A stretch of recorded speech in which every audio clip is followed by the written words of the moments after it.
Sejarah mencatat bahwa hanya di penguasaan Islam lah Yerusalem itu damai, aman, dan tanpa ada konflik. Tiga agama bisa hidup berdampingan di sana dengan damai.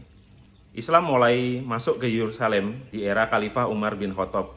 Jadi waktu itu dia memasuki kota suci Yerusalem itu dengan damai, tanpa peperangan. Jadi dia datang bersama ajudannya, ya karena waktu itu umat Islam udah menguasai, mulai melebar ya kekuasaannya ke berbagai negara. Lalu mendapat penyerahan langsung dari uskup, dan kita tahu kisahnya ini pernah saya tulis juga di ketika Umar masuk Yerusalem, di tulisan saya di Dunia Dian ini. Di situ lebih detailnya ya, bahwa masuk dengan damai. Lalu bahkan ketika waktu sholat datang, waktu dia diajak tur dengan uskup itu, dia ditawari untuk sholat di gereja. Lalu Khalifah Umar tidak mau. Bukan karena tidak mau sholat di gereja ya, tapi dia takut kalau dia sholat di situ, nanti gereja itu akan diubah menjadi masjid oleh umat Islam berikutnya. Dan itu terbukti waktu Khalifah Umar sholat di luar gereja, dan kemudian di situ kemudian akhirnya dibangun Masjid Umar. Lalu Khalifah Umar juga di situ kemudian merevitalisasi Baitul Maqdis ya, atau Masjidil Aqsa, atau yang sekarang jadi komplek Masjidil Aqsa yang dimana ada Dome of the Rock di situ.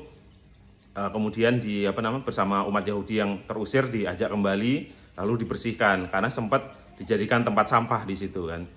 Nah, akhirnya tiga agama, tiga umat itu boleh hidup lagi di situ berdampingan, yang Yahudi yang terusir kemudian kembali, lalu mereka hidup berdampingan dengan dibagi-bagi wilayahnya. Ya, ini sebenarnya sampai ketika penguasaan Turki Utsmani nanti, yang penguasaan terakhir Islam di situ, itu masih begitu tuh, semuanya boleh hidup berdampingan secara damai. Bahkan ada kuarter Yahudi, kuarter Kristen, dan kuarter Islam, atau daerah-daerahnya dibagi gitu. Misal Yahudi kan ada tembok ratapan untuk beribadah di situ, terus ada Kristen di situ, ada Islam di situ. Nah, di penguasaan umat Islam ini kemudian berakhir ketika Paus Urbanus mendeklarasikan untuk perang salib ya. Lalu kemudian para crusader dari Eropa masuk ke situ, lalu berhasil masuk ke Yerusalem dan mengarahkan umat Islam yang berkuasa di situ. Nah, saat crusader ini masuk, semua umat dibantai, baik Yahudi maupun Islam. Bahkan di catatan mereka sendiri itu, saking banyaknya orang yang dibantai, baik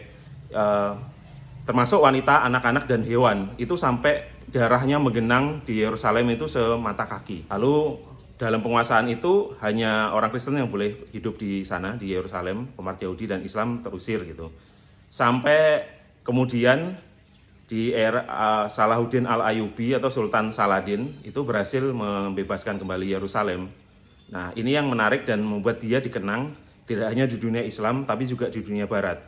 Nah, ketika Salahuddin ini berhasil mengalahkan Crusader dan mau masuk ke Yerusalem, itu ketakutan itu. Para orang Kristen di sana ketakutan. Karena apa? Mereka takut Sultan Saladin ini akan membantai mereka sebagaimana Crusader dulu membantai seluruh umat Islam yang ada di Yerusalem waktu mereka menaklukkan Yerusalem. Ternyata karena Salahuddin adalah orang Islam dan memang di Islam itu ada etika untuk berperang, dia tidak melakukan yang sama gitu. Dia tidak akan membalas apa yang dilakukan Crusader dulu karena dia bukan mereka gitu, karena dia Salahuddin gitu. Itu difilmkan dengan sangat bagus di Kingdom of Heaven gitu. I will give every soul safe conduct to Christian lands. Every soul. The women, the children, the old, and all your knights and soldiers, and your queen. No one will be harmed. I swear to God. The Christians butchered every Muslim within the walls when they took this city. I am not those men.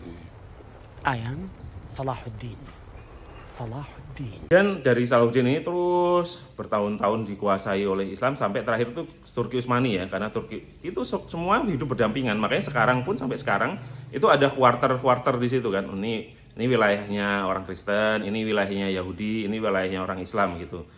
Dan mereka hidup berdampingan di era Turki Utsmani atau pemerintahan Islam dari Bani-Bani itu sampai Turki Utsmani, sampai akhirnya Perang Dunia Pertama Turki Utsmani kalah atau Ottoman ini kalah, dan kemudian otoritas Inggris masuk. Lalu dari situlah Zionis masuk membonceng ya, dari mulai masuk sebagai pengungsi, lalu kemudian dia lama-lama menguasai tanah-tanah itu, sampai kemudian ya ada kerjasama dengan Inggris dan lain sebagainya. Akhirnya sampailah berdiri negara Israel itu. Nah, ketika Israel berdiri pada 48 itu, setelah itu Israel melakukan kekejaman yang dikenal sebagai Nakba itu. Jadi mereka membantai semua orang-orang Palestina dan mengusir dari ribuan orang meninggal dari kota atau kawasan yang dulunya tempat tinggal orang Palestina itu.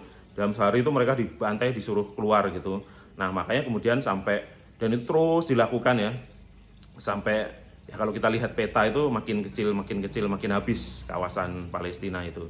Dan juga ini ya teman-teman.